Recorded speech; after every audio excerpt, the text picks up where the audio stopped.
So you wanted to kick this off with your ride or die, didn't you? The For Life episode. Did I? Yeah. What were you saying? You said right after we watched it in the theater, you went Geek Pants for Life, Ride or Die, Geek Pants for Life, or something like that. You said. Oh, that's right. Yeah. What is it like? Geek Pants. what you gonna do? It's dumb. It's dumb. That was so 1 month ago.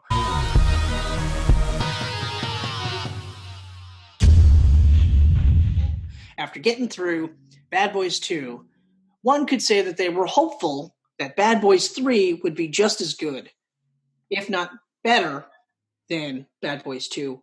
Yeah. Maybe on the level of Bad Boys 1, right? I mean, yeah. They had 18 years to make it better, so... I'm happy to say that I thoroughly enjoyed Bad Boys 3. Bad Boys 3, Bad Boys for Life, which I'm surprised they didn't just hang on to that title for the fourth movie, so they can do their 4 for life. I'm glad they didn't, though. Like, I'm really glad that they didn't do that bullshit. Like, fantastic. Like, ugh. Yeah. I just hope that it's not, because number 4 has already been there. It's happening because For Life was such a huge hit.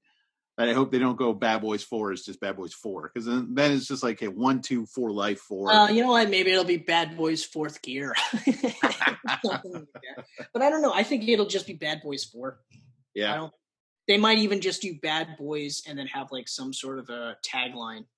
Bad Boys, what you gonna do? Well, they're not going to ask you to do the taglines. I'll say that much. Just gonna say they that. Should. They shouldn't. They should. What you gonna do? That's terrible. What you gonna do? Hey, Sony, I am available to be hired. I mean, my brother's working for Universal now. I will gladly take a job at Sony. I was so pumped when he said that. I was like, man, I didn't think he wasn't gonna get it, but I'm so glad that he did. Isn't that crazy? I'm so proud of him, man. It's not crazy. I mean, the kid is so proud of him. I looked at the first pieces of art he did on Photoshop in the back of my parents' store. Me as the Hulk and him playing his guitar in front of fireballs, and it's just like, see that, and then to see what he does now, and you're just like, man, like that's incredible. So cool. But yeah, so Bad Boys for Life, 18 years after number 2, finally happened. Will Smith has got top billing now. No longer. I know, not gonna lie though. When this was announced, I rolled my eyes. When it was announced, I was like, "Oh." I didn't roll my eyes because I was like, I love those guys together, no matter how bad 2 may be. But it was kind of like, well, okay. It's also kind of a mixed bag for me too, because like Martin Lawrence has been doing nothing. Will Smith has kind of had some misfires there. And I mean, like I went from being like a huge Will Smith fan to suddenly being like, ooh, like I rewatched I Am Legend recently with Michelle. Yep. And it is better than I've given it credit for in the past. But I mean, there's still things that like I disagree with. Like, I don't think they should have CGI'd every single one of the bad guys. Mm-hmm. Or at least put more of the budget into that. You know what I mean? Yeah. Because then at least that would have held up more. But I don't really like the ending either. It's sad when those movies from like the early 2000s have shitty CGI because it really does age them. It's not like watching Johnny Mnemonic and you just expect the CG to look garbage. Exactly. Like when you're talking like mid to late 90s, you're not expecting it to be really, really good by any means. But then like at the time period that I Am Legend came out, this is in and around like the X-Men franchise, the Spider-Man franchise, the Matrix franchise. So like these are all like CGI fests, but you watch any one of these movies and they all still largely hold up nicely, Yeah.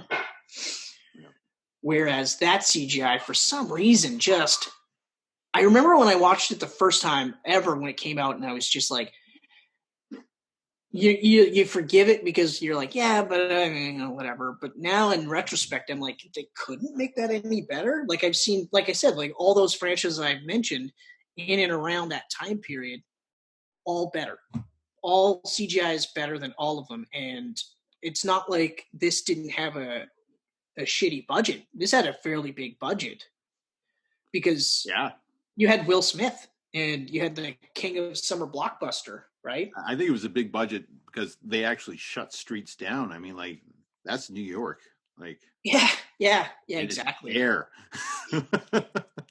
But anyway, so for me, like, Will Smith has always been hit or miss. I will say that since like Suicide Squad in particular, where I was like, okay, like I think he's kind of like, I don't want to say he pulled his head out of his ass, but I think he pulled his head out of his ass and was like, I mean, more mindful of the project that he was getting into and saying, oh, okay. Cause like, I mean, like, I think you get a couple of flops and then you have to start going, wait a minute, hold on a second.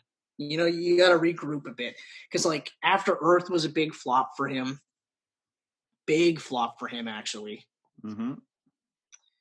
And what else? I mean, things fade. I mean, these guys, and I don't think Will Smith's the type of guy that would have his head up his ass, but I mean, he probably felt pretty capable of always delivering 100 million plus hits. I when I said like head up his ass, I mean like I don't mean like he bought into his hype. I just think that level of celebrity changes you, and 100%. I mean. It's got to, right? I do feel like there was a sense of untouchable to him. So it was kind of like, because it's kind of like Tom Cruise, too. There's that level of untouchableness where then all of a sudden you're like, wait a minute, hold on a second. You have to regroup. Yeah. I think that's what he did. Yeah, I remember like these guys got whole teams behind them. They got an agent, a PR person, and these people are feeding them that, and that's what unstoppable, right? Like, I think he got to a point where he just had to kind of go, wait a minute, what is happening? Yeah, because at first I was like, Suicide Squad's kind of a weird choice for Will Smith to do. Yeah, and then I'm glad he did. But then I was kind of like, it was good to do a weird choice, to do something where people go, whoa, you did this instead of Independence Day 2? Like, yeah. And weird. In retrospect, it's a good thing he wasn't in Independence Day 2. Well, I mean... No, that was they had two scripts. They had two scripts for Independence Day 2. One had him, one didn't. And I feel like it would have been stronger with him. Oh, yeah. Well, and knowing that I didn't realize they had two different scripts. They did. They had one, and the one they wanted to do was with him, obviously. But I guess he already said yes. And it wasn't even a matter of him not wanting to do it. It was, I'm already committed to Suicide Squad. Yeah. So... In retrospect, Fox and Roland Emmerich should have just been like, okay, we'll wait a couple years until you're free. Yeah, I agree. They should have waited. I don't think it was already like a bajillion years in between sequels anyway. What's a couple more years? You know? But again, I think it's that part of it is Jurassic World, because that was such and The Force Awakens. Those two rebootals were so massive that the industry kind of went, we could do this with anything.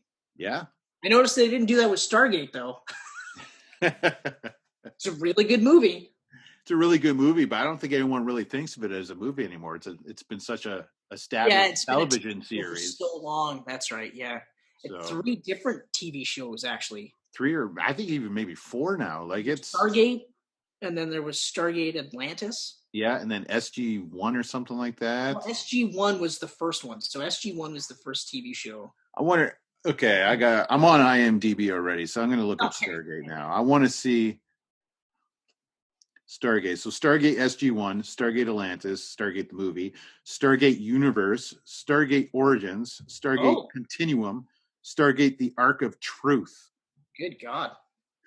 That's all TV shows, or is this like TV shows and TV movies?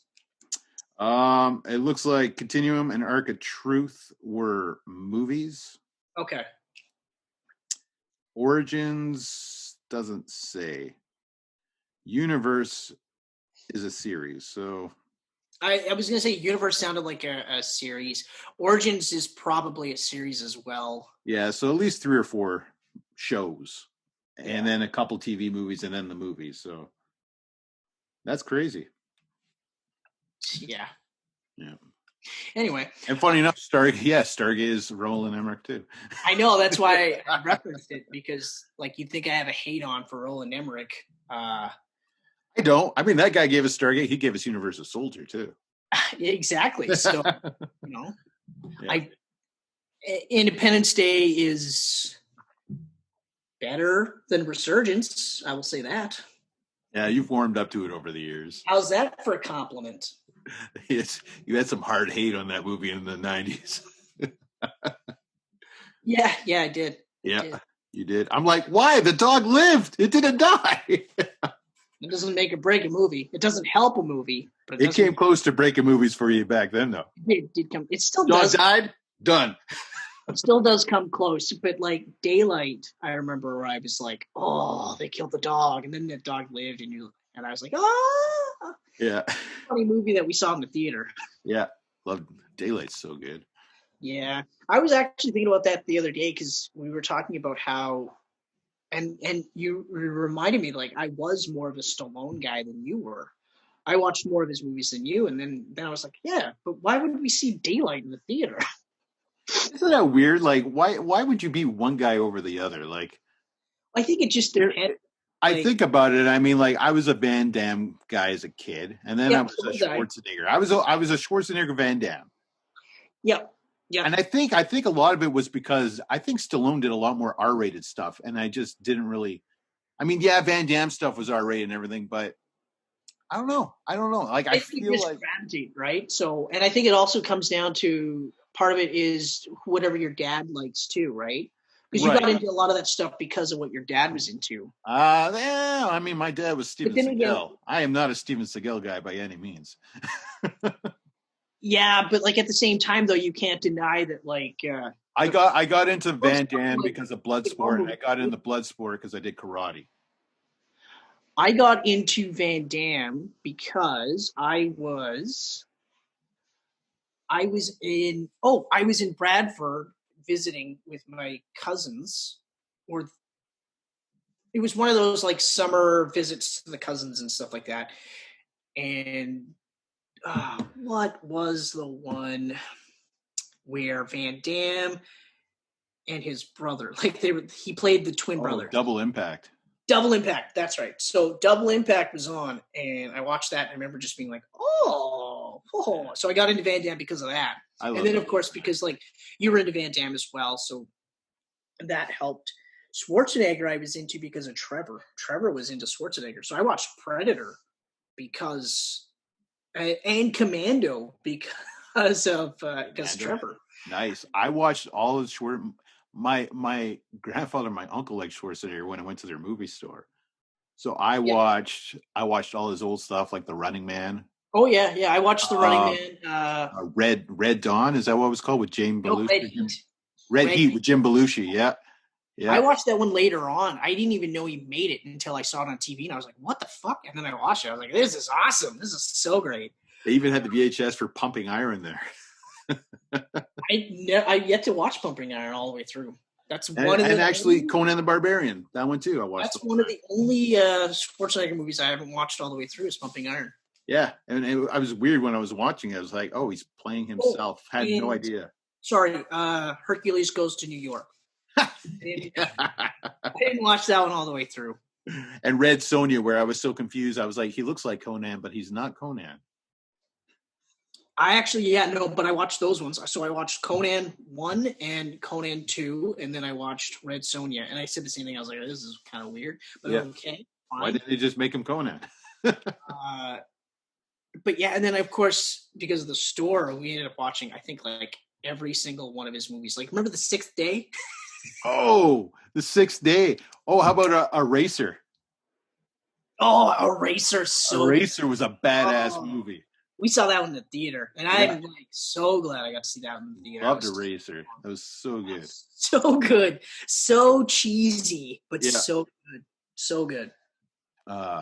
Anyways, that's it. We're all off on Bad Boys. Bad Boys for life. We should have did this for the second Bad Boys. I don't know, man. We ran out the clock for that one, but okay. Yeah. Anyway, so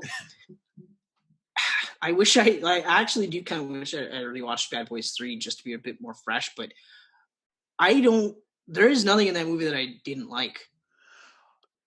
And there was stuff in there that they could have went differently, like when they introduced the team that they were working with.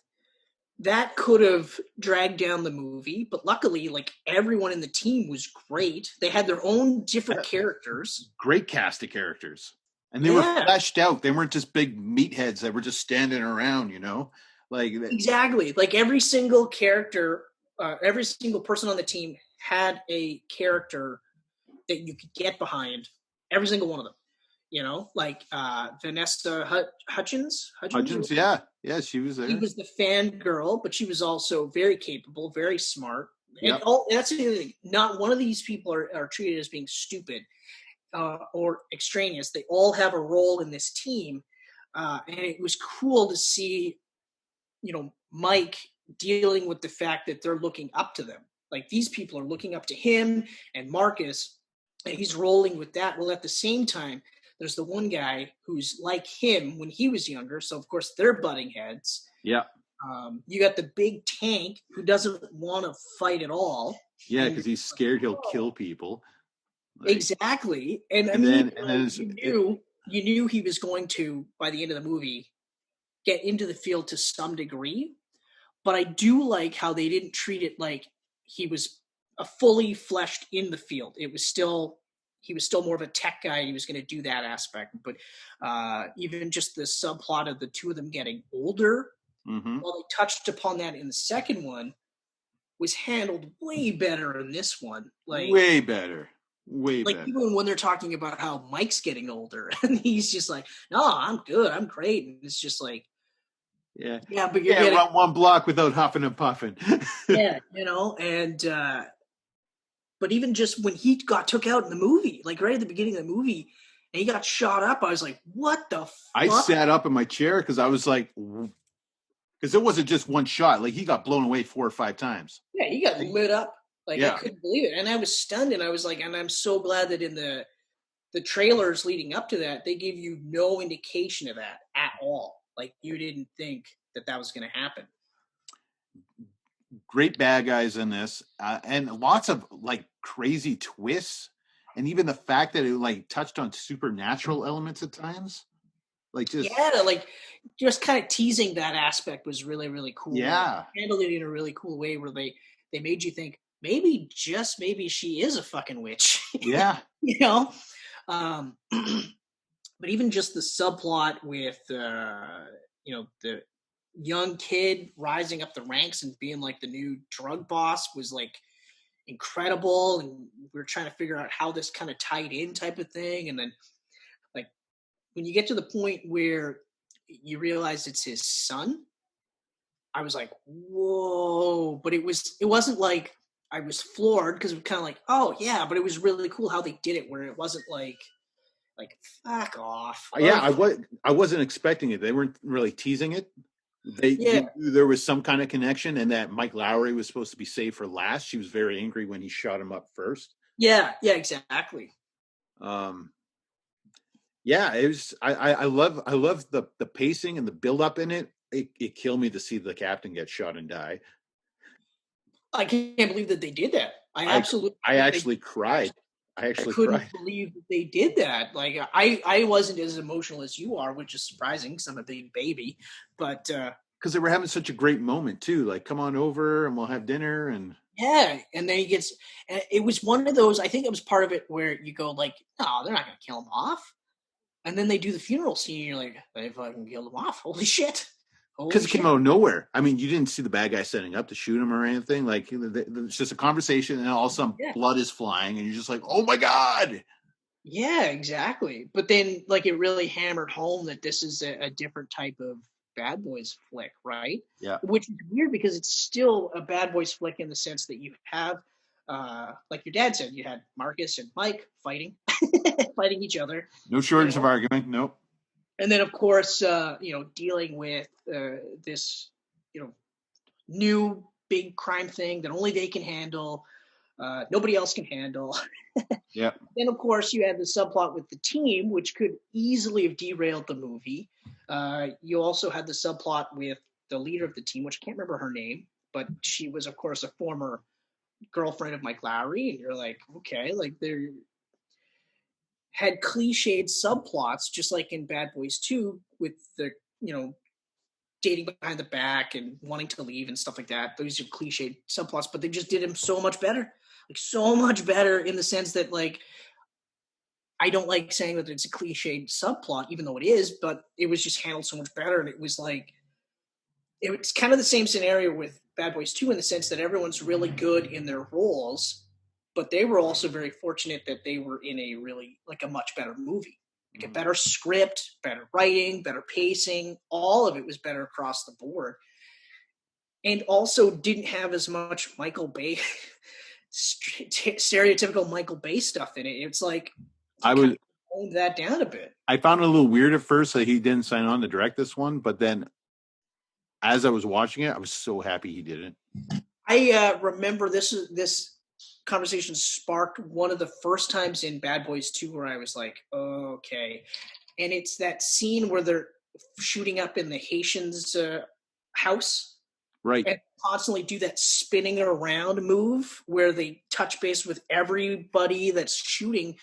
And the first time they did it, when I rewatched it, I was like, oh, yeah, that's actually a really cool shot. I really like that. But after the 7th rotation, you're like, can you stop? I don't want to puke while I'm watching this. Yeah. And there was none of those flourishes where you're just like, okay, I get it. You know, you're really cool at shooting stuff, but stop.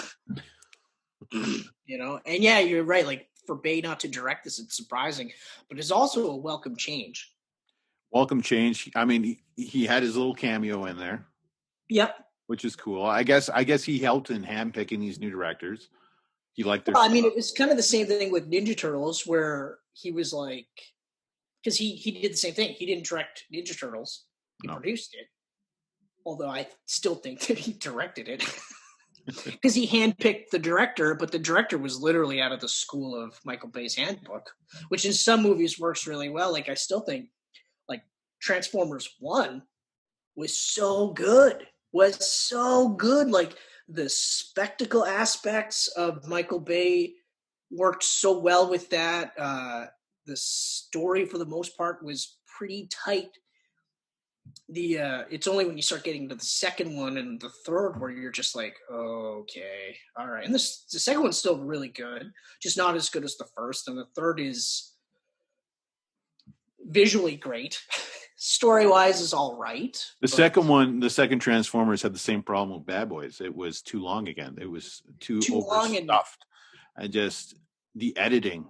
It wasn't edited properly. It just... The third one was long, but the third one had a little more meat on the bone. So it made I agree. Feel like, okay, it's a little better. Story-wise was better than the second one, but visually looked better, obviously, because there was more money into it. Yeah. Although I haven't watched any of the remaining ones. You know what? The fourth one, Extinction, it was actually enjoyable. It's probably my favorite one after the first. No, you don't like First Night? The First Night, number 5, is the biggest piece of garbage ever in the theater. It's probably the worst movie I've ever watched on the big screen. I'm not even joking. It was so awful. Oh, really? So awful. Really? I watched it with my dad. And this is how bad it is. My dad didn't even like it. Ooh.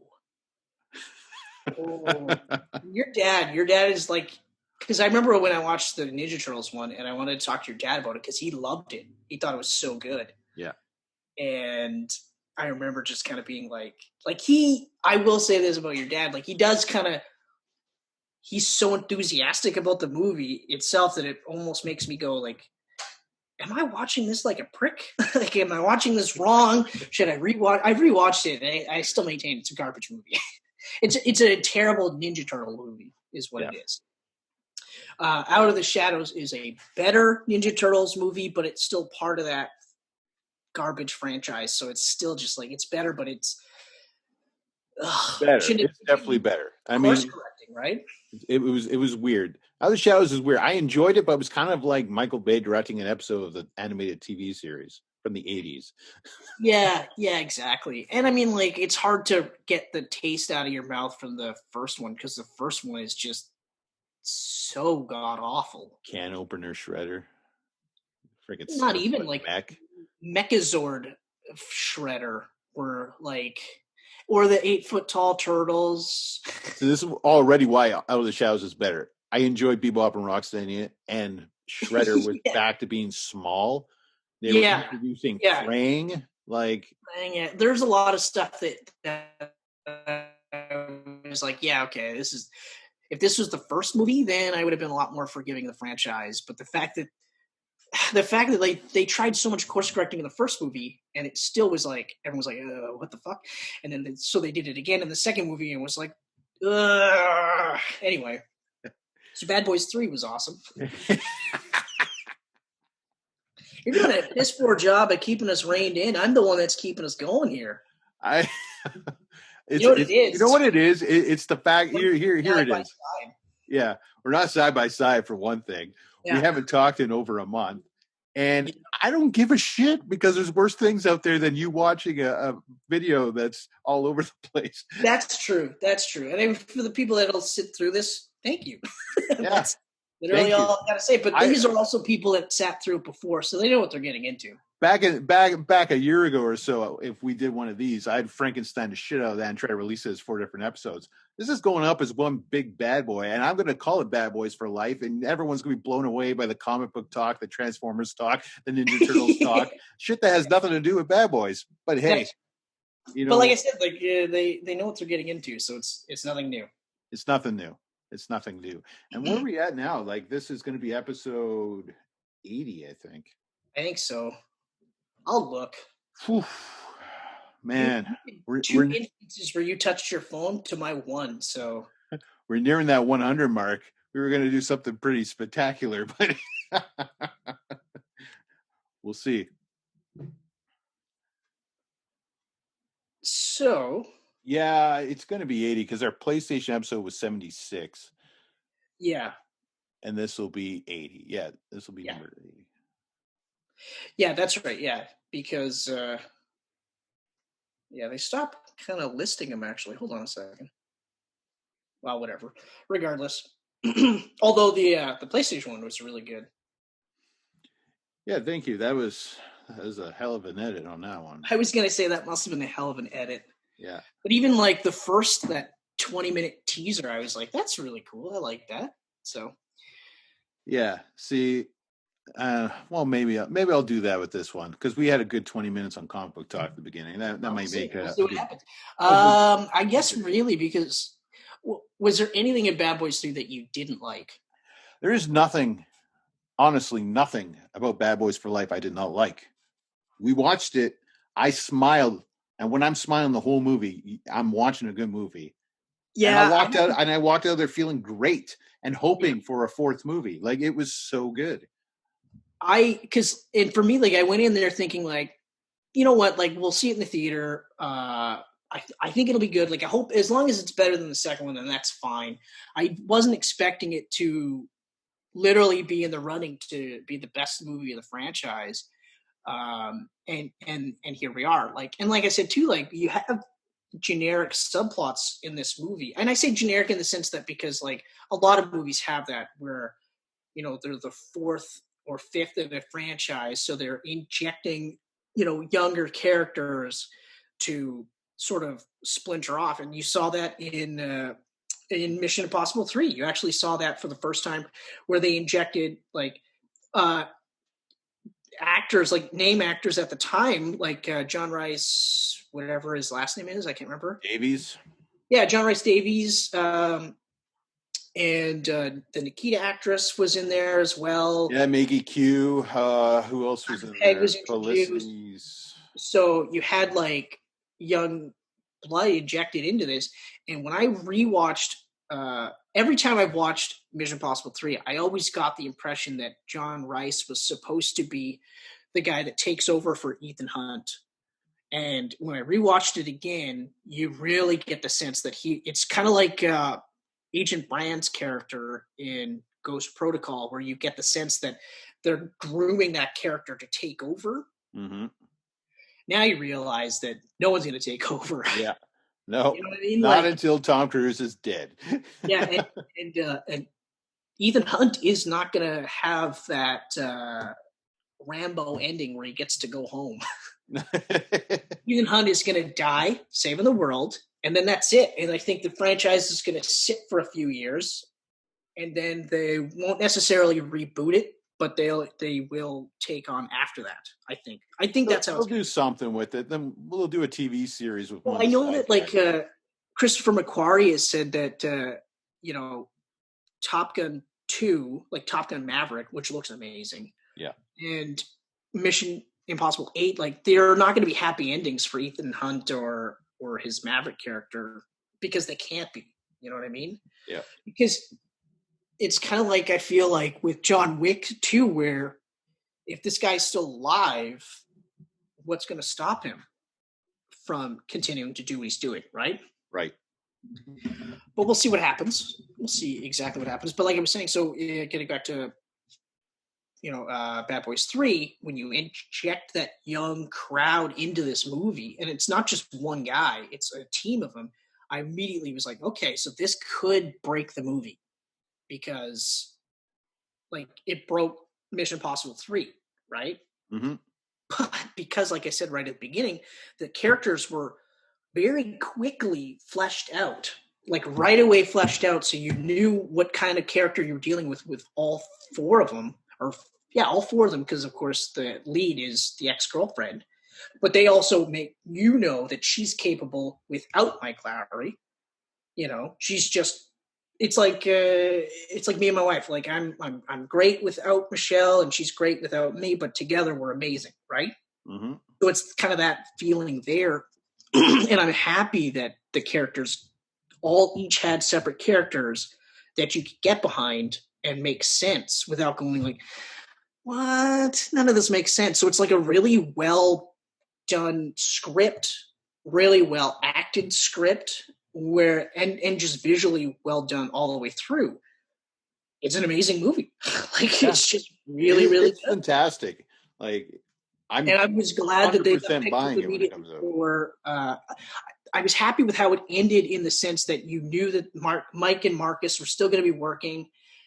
The team was still going to be working, and it was great because they left it in the sense that the team will be doing their own thing or could be doing their own thing, and Mike and Marcus could be doing their own thing, but at any point in time dovetail into each other or not. Yeah. And it would still make sense. And it would still be great. Like if they show, I shouldn't say that. When they show up in Bad Boys 4, I'm not going to be like, ugh. I'm going to be like, yeah, all right. Exactly. Right. Yeah. It's like the two other cops that are in every one of the movies where they bust each other's nuts. Oh, right. Yeah. Yeah. But at the top of the hat, they're like, hey, man, we need you. And they're just like, whatever you need. There's none of that. And that was one of the things, like when you watch 1 and 2 and you go to 3 and you're like, oh, man, that's great. Every single movie, they're in every single movie. And it's the same thing where they'll go like, fuck you. You guys are losers. And then the second they need help, they're like, yeah, we'll help you. You know what I mean? I was like, yeah, that's so awesome. Yeah. Even just I keep saying the pacing because Bad Boys 2 was a slog to get through. I almost didn't want Bad Boys 3 to end.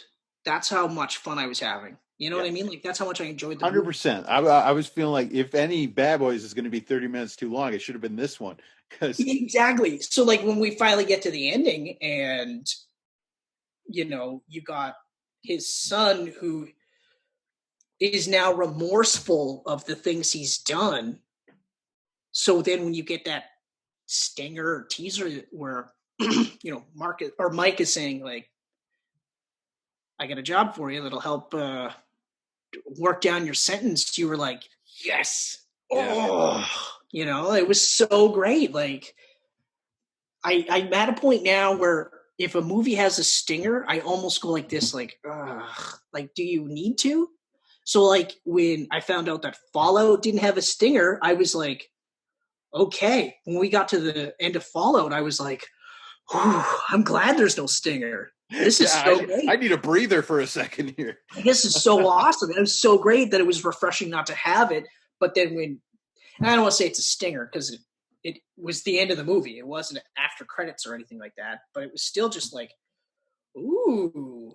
They spent the entire movie injecting enough blood into the franchise that getting to a fourth, I can't wait now. Like, I'm literally like, I don't want to wait 18 years, you know?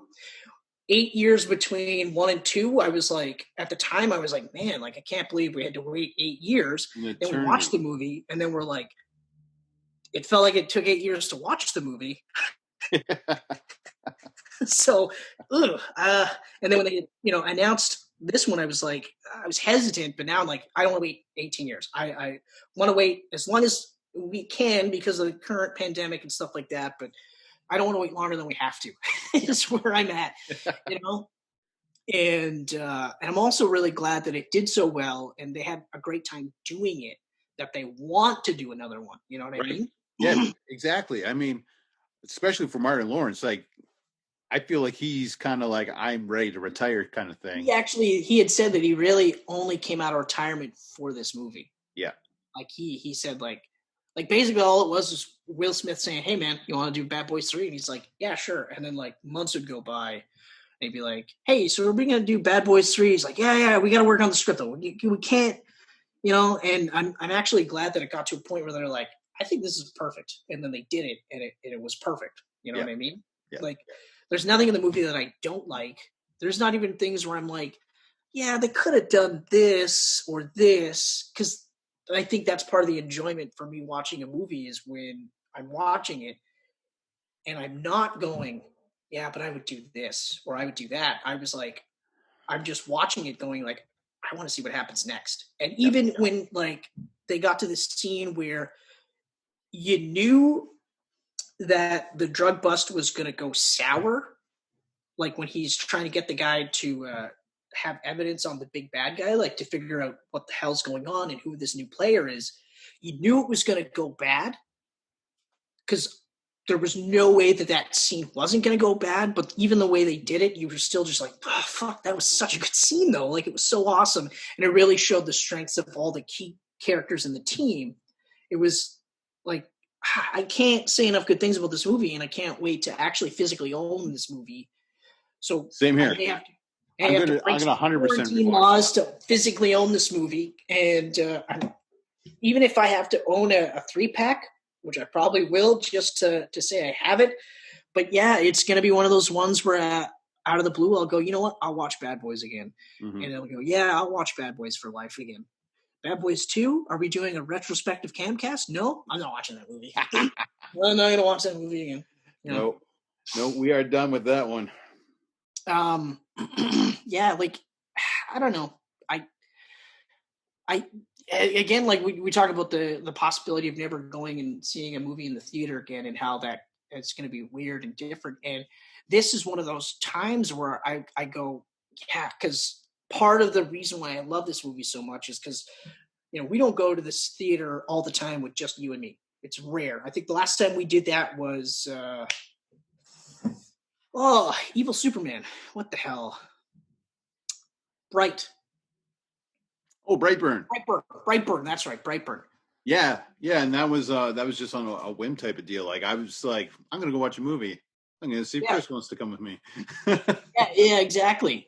So then, so part of that was that whole experience, because I will, if we never go to the theater again, like if for whatever reason the theater is just not something that is part of the normalcy, the new normal. Yeah, that's going to be a hard one for me to deal with, because I love that whole experience, Yeah. Because like it literally, it's like that work-home divide, right?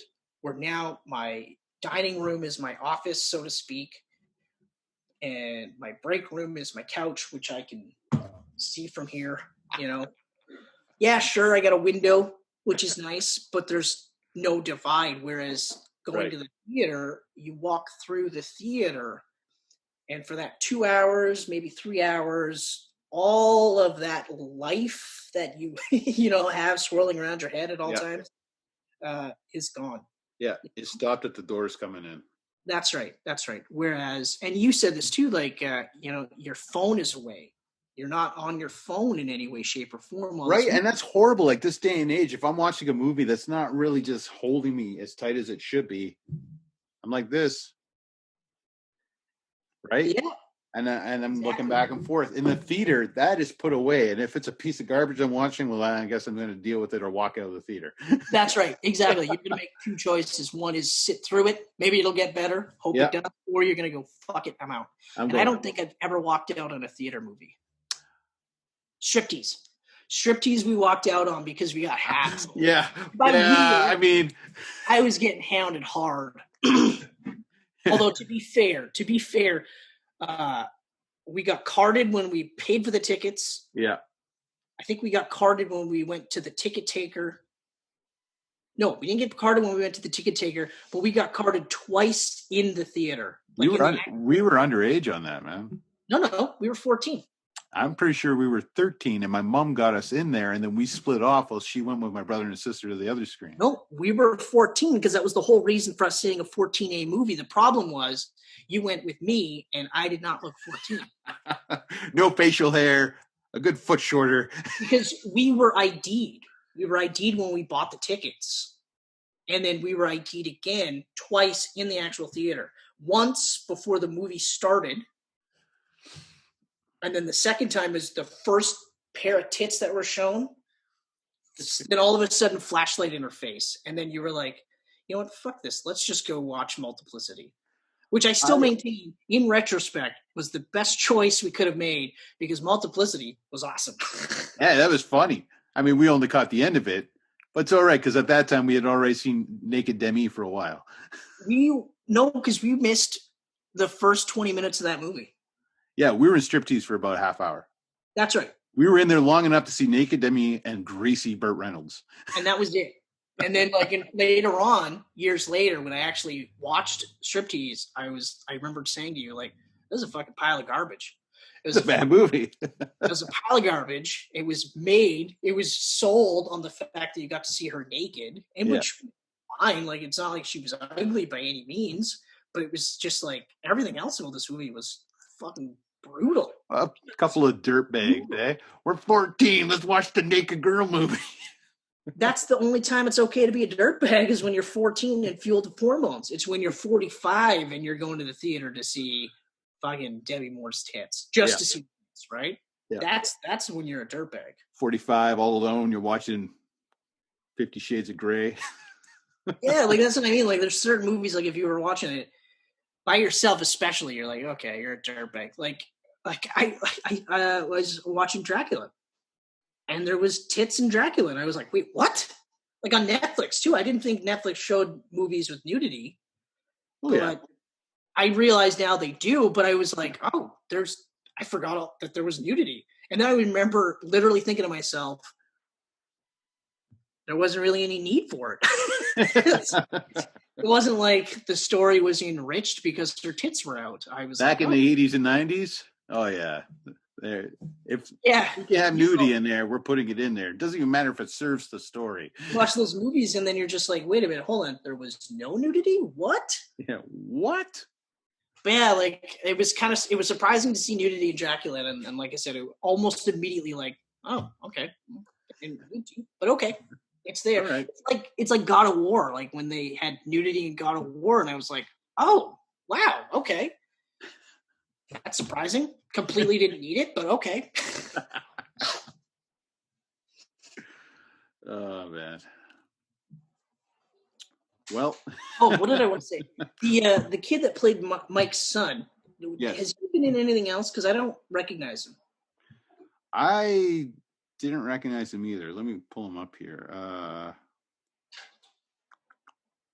Jacob Ciprio.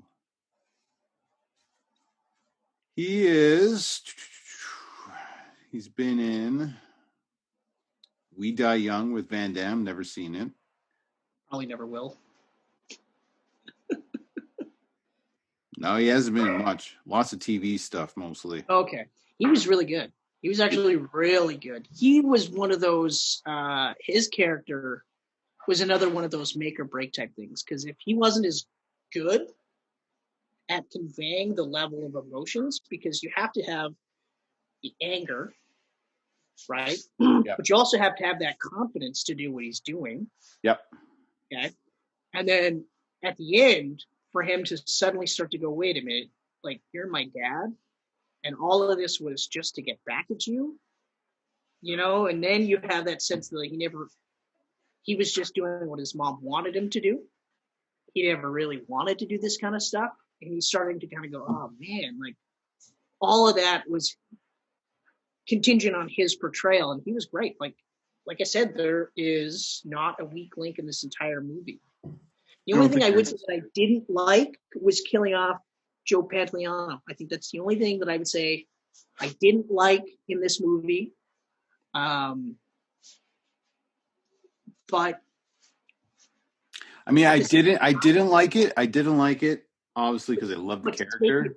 Would it affect the movie? And I think, yeah, it would, because that was a gut punch. Yeah, but it pushed the kid as a hell of a villain. Yeah. Though, it's kind of like, it's strange though, right? Because like Will Smith's like, oh, you're my son. Oh, now I got to fight them to help you out kind of thing. But I feel like there would still be a sense of him there that'd be like, you kill my fucking friend. Yeah, like that's one of those where it almost seemed a little bit too easy by the end because of it. So if they didn't have him die, everything else makes sense. So, if he would have been like in a coma. And then woke up at the end of the movie. Or even didn't wake up at the end of the movie, like still in the coma. Yeah. Wakes up in the fourth movie. Yeah. Because you're right, like there is that aspect where it's like that's my mentor, a friend, borderline family member. I mean, for fuck's sakes, like they was in the middle of saying like, Mike, you gotta come over.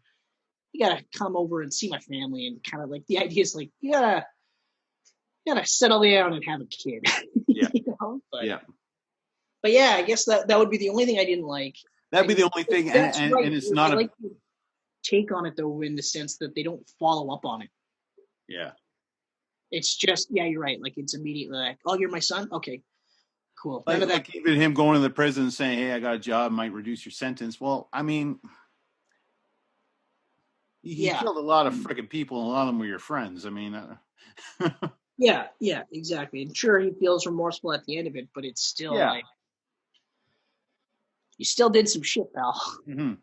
But overall, it was an amazing. Overall, that little bit isn't really anything. It doesn't reduce it. I love it. It's not like all of a sudden now the movie's terrible. It's just one of those like, okay, all right, maybe that's something they'll touch upon in the fourth. Who knows? Maybe. Because I have a hard time, like if they keep with the same writing staff on this one, with the fourth one, it's entirely possible they'll touch upon it. Yeah. Yeah, I hope same writing team, same directors, everything. Keep it all, because this was great. Yeah, don't change a thing. Everything was like, man, it was just so good. It was so good. Though do it as soon as possible before the new directors become Michael Bay 2.0. But to be honest, I think the way the reviews have gone, yeah, and the amount of money it made, I don't think you'll have that issue. I think we might actually have an issue, an instance where the director's going to be like, yeah, but like really all we have to do is just kind of do the same thing, just better, like bigger and better. That's it. Yeah. Pull a Christopher McQuarrie, bigger and better. Yeah, exactly. Man, like that guy, Christopher McQuarrie, I got to say, like you watch Rogue Nation and you're just like, man, this is so great. And then you go, oh, so he's going to be in Fallout. Okay. All right. So this is going to be awesome. Like, it's going to be great. Then you're like, oh, no, this is the best movie of the franchise. I don't know how that's fucking possible. Oh, wait, I watched the movie. It's amazing. Straight up. Masterclass how great that movie is. So now 7 and 8 back to back. Like, now I feel bad for him. I didn't feel bad for him in Fallout. Like, I was just like, man, this is going to be as good as Rogue Nation, if not better. Okay, great. But now I feel bad. Now it's like, how do you top that or even equal it? Yeah. Like, it's so good. It was my favorite movie that year. Oh man, yeah. Like, I'm a comic kid, and I put that on my list higher than Infinity War. Like, yeah, exactly. And it's a good thing it didn't come out with an Endgame though. But anyway, so that's it for me. I got nothing. That's else. Bad Boys for Life. There it is. Mm-hmm. You want to take her out? Sure. Why not? So, Stretch those muscles, yeah. So we can be seen on YouTube, Facebook, Twitter, and what am I'm missing one? Instagram. Okay. But we can be heard on Apple Podcast, SoundCloud, and Google Podcast. Yeah, it's been a while since I've done this. So you haven't done it in a while. The worst one I've done in a long time. Oof. Not bad though. You got most of them. I'm good with this one though. So like, share, comment, and thank you all for stopping by. And just remember, if you're not wearing your geek pants, you're naked like I am right now. Oh, gross.